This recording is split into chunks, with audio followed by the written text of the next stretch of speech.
আসলে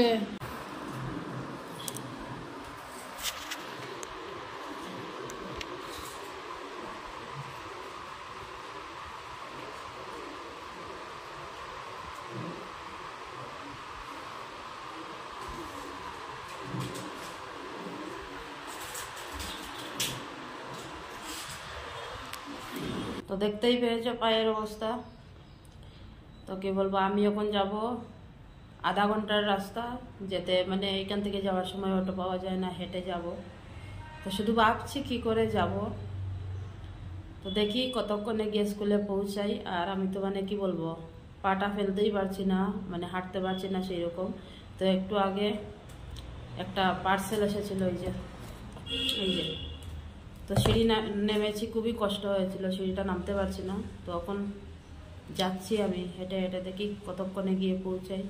আর পায়ের অবস্থা তো দেখেইছো।